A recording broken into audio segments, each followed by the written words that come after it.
দীর্ঘ 15 বছর পর বৈঠকে বসছে বাংলাদেশ পাকিস্তান। আগামীকাল বৃহস্পতিবার পররাষ্ট্র দপ্তর পরামর্শক শীর্ষক বৈঠক অনুষ্ঠিত হবে। এই বৈঠকে বাংলাদেশের পক্ষে নেতৃত্ব দেবেন পররাষ্ট্র সচিব মোহাম্মদ জসিম উদ্দিন। অন্যদিকে পাকিস্তানের পক্ষে নেতৃত্ব দেবেন পররাষ্ট্র সচিব আমনা বালুচ।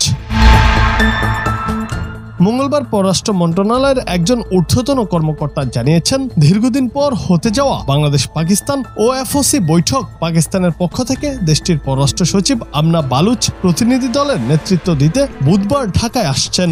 আগামীকাল দুই দেশের মধ্যকার বৈঠকটি রাষ্ট্রীয় অতিথি ভবন পদ্মায় অনুষ্ঠিত হবে। পাকিস্তানের পররাষ্ট্র সচিব বৃহস্পতিবার ওএফওসি বৈঠকের পর প্রধান উপদেষ্টা ডক্টর মোহাম্মদ ইউনুস এবং পররাষ্ট্র উপদেষ্টা মোহাম্মদ তৌহিদ হোসেনের সঙ্গে সৌজন্য সাক্ষাৎ করবেন। চলতি মাসের শেষ সপ্তাহে পাকিস্তানের উপপ্রধানমন্ত্রী ও পররাষ্ট্রমন্ত্রী ইসহাক দার ঢাকায় আসতে পারেন। 2012 সালের পর এটাই হতে যাচ্ছে পাকিস্তানি পররাষ্ট্রমন্ত্রীর প্রথম বাংলাদেশ সফর। তবে তার সফরের নির্দিষ্ট তারিখ এখনো ঠিক হয়নি।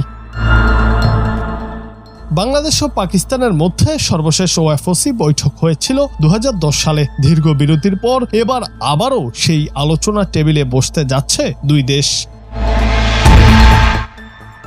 জুনায়েদ আহমেদ, বাংলা টিভি।